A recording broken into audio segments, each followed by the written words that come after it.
Selamat datang di Logika Abu Nawas, tempat kita mengubah tawa jenaka menjadi ilmu pengetahuan dan cerita rakyat menjadi strategi bertahan hidup yang tajam. Nama Abu Nawas identik dengan kecerdikan, keberanian, dan kenekatan yang tak terbatas. Ia menantang raja, mengecoh hakim, dan membingungkan para ulama. Namun, ada satu hal yang paling ia takuti di dunia ini. Bukan khalifah, tapi sebuah pintu. Ya, pintu istana Khalifah Harun al-Rasyid yang kokoh.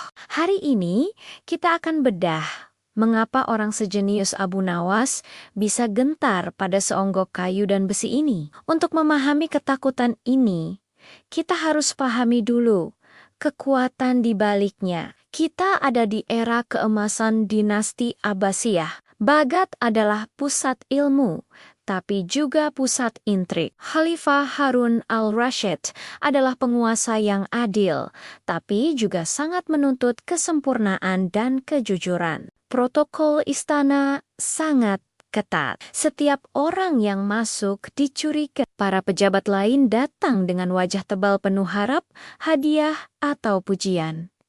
Mereka yang sombong akan dicari kesalahannya. Mereka yang berlebihan memuji, dianggap menjilat. Pintu itu adalah gerbang penilaian risiko. Bagi Abu Nawas, pintu istana adalah titik nol. Sekali Anda melewatinya, Anda tunduk pada state of mind khalifah saat itu. Jadi, ia merancang strategi mitigasi risiko paling cerdas, membuat pertahanan emosional di luar gerbang. Pada hari yang menentukan, Abu Nawas dipanggil ke istana. Ia datang sendirian. Di depan gerbang megah itu, ia berhenti. Ekspresinya cemas. Ia maju satu langkah, lalu tiba-tiba mundur 2 langkah. Sambil menahan napas, penjaga gerbang terheran-heran. Penjaga dengan suara keras, sedikit bingung. "Hai, Abu Nawas, mengapa engkau berlaku aneh? Apakah kau melupakan sesuatu atau kau sedang sakit?" Abu Nawas dengan suara berbisik, penuh kecemasan, "Aku takut. Wahai Tuan Penjaga, aku takut sekali pada pintu ini. Aku takut pintu ini akan menuntut pertanggungjawaban atasku." Penjaga bingung. Menuntut? Pintu ini benda mati, bagaimana bisa menuntut? Abu Nawas, suara sedikit lebih kuat. "Jika aku masuk dengan tegap dan gagah, pintu ini akan berteriak kepada khalifah, 'Lancang!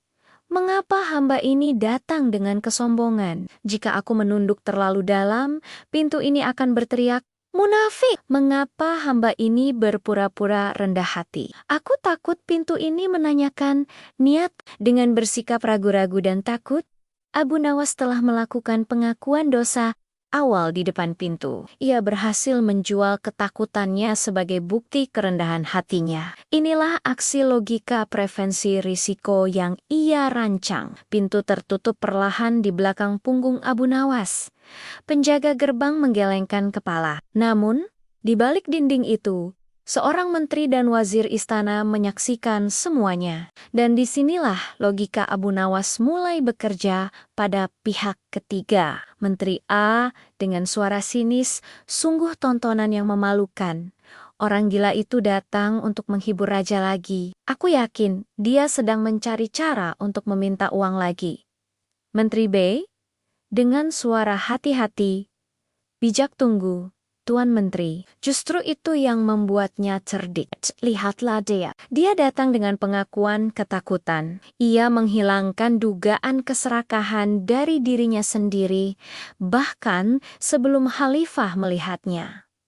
Tepat inilah yang dalam ilmu strategi disebut mitigasi proaktif. Ketika pejabat lain datang dengan aura arogansi atau harapan tinggi, mereka membuka diri terhadap risiko kritikan dan penolakan. Abu Nawas, dengan ketakutannya, sudah melakukan penghapusan risiko di muka. Ia membalikkan asumsi khalifah.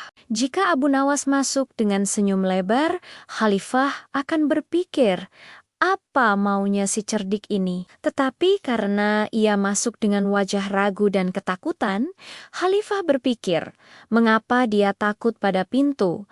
Ada apa dengannya? Ini mengubah sikap Khalifah dari hakim menjadi penasaran. Dengan kata lain, Abu Nawas berhasil mengontrol narasi di gerbang masuk. Pintu itu menjadi panggung pertamanya. Ia melepaskan beban niat buruk yang selalu dilekatkan orang lain padanya. Dengan biaya hanya 2 langkah mundur dan sedikit gumaman.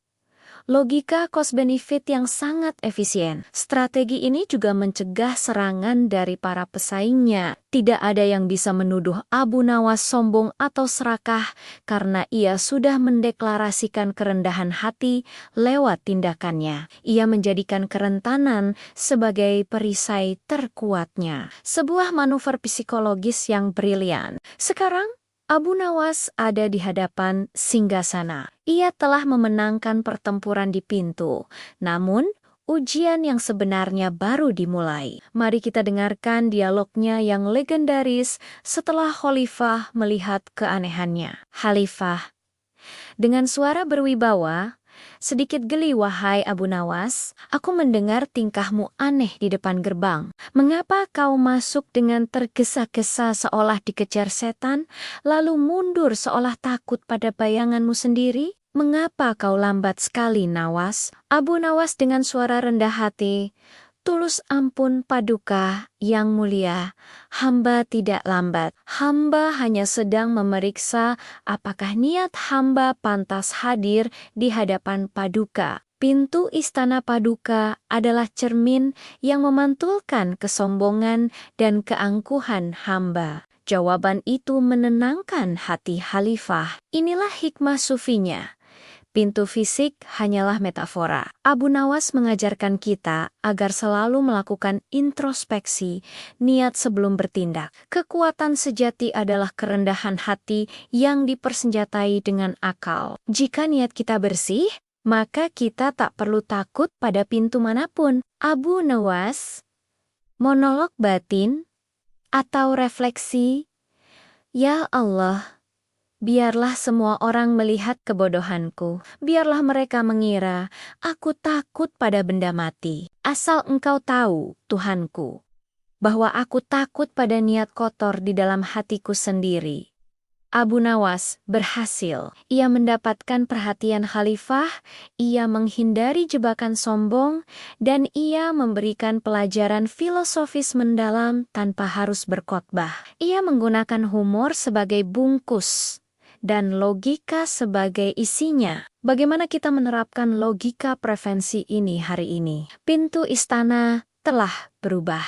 Pintu itu bisa jadi pintu masuk ruang meeting saat meminta kenaikan gaji, atau tombol pos saat Anda ingin berkomentar di media sosial. Selalu tanyakan pada diri sendiri, apa yang akan dituntut oleh pintu ini dariku? Apakah niat Anda murni untuk berbagi?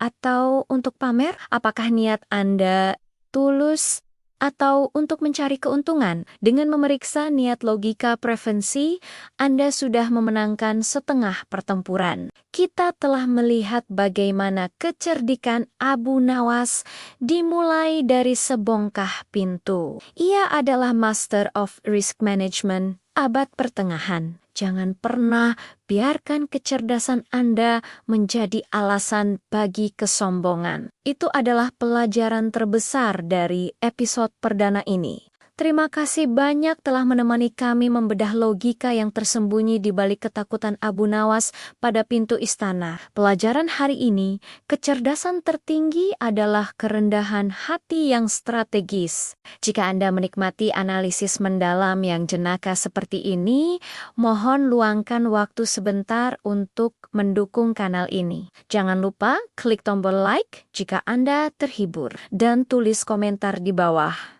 Menurut Anda, strategi cerdik apa yang akan Anda gunakan jika berada di depan Khalifah? Dan yang paling penting, subscribe sekarang. Jangan sampai Anda melewatkan kelanjutan saga ini di episode 2, Neraka Dicari di Siang Hari. Apakah Abu Nawas gila? kita bedah logikanya. Sampai jumpa di episode berikutnya, bro.